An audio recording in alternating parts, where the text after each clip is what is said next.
پہاڑی زبان میں اپڈیٹ سنیے۔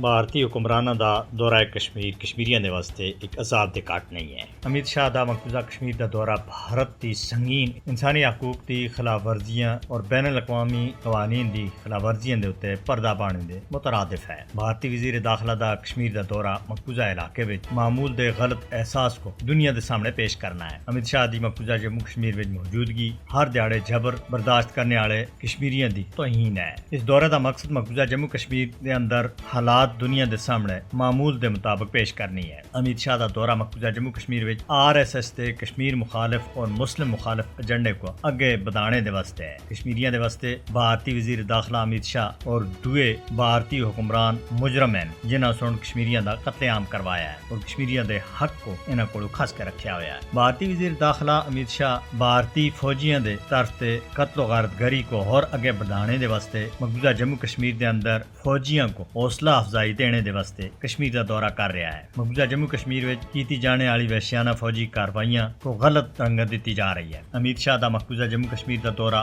خالص پروپیگنڈا ہے جس دا مقصد زمینی حقیقت کو دنیا دے لکانا ہے۔ بھارت کشمیریاں کو انہاں دے بنیادی اور پیدائشی حق تے محروم کردیاں ہویاں ترقی دا جھوٹا بیانیہ کاڑ کے مقبوضہ جموں کشمیر دی غلط صورتحال کو دنیا دے سامنے پیش کرنے دی کوشش کر رہے ہیں۔ کشمیری امن دے خلاف کسی بھی صورت وچ نہیں ہے، لیکن بھارتی ناجائز قبضے دے سامنے ہتھیار سٹنے دے واسطے کشمیری کسی بھی صورت وچ تیار نہیں ہے۔ مقبوضہ جموں کشمیر وچ حقیقی امن صرف اقوام متحدہ دی قرارداداں دے مطابق رائے شماری دے ذریعے ہی آ سکتا ہے۔ ترقی دے کھوکھلے دعویاں اور نعروں دے مقبوضہ جموں کشمیر دے اندر امن کسی بھی صورت وچ نہیں آ سکتا، بلکہ پوری دنیا دے امن دے واسطے مقبوضہ جموں کشمیر ایک خطرہ بنیا ہوا ہے۔ بھارت دے ہاتھ اس ظلم دے اگر مقبوضہ جموں کشمیر وچ نہ روکے گئے تو بھارت پوری دنیا دے امن دے واسطے خطرہ بنتا جا رہا ہے۔ لہذا عالمی برادری کو چاہیے کہ وہ مقبوضہ جموں کشمیر دے مظلوم اور محکوم لوگوں کا حق دوالنے دے واسطے بھارت تے اتے دباؤ پائے اور بھارت کو اس بددی ہوئی بد امنی دے روکے۔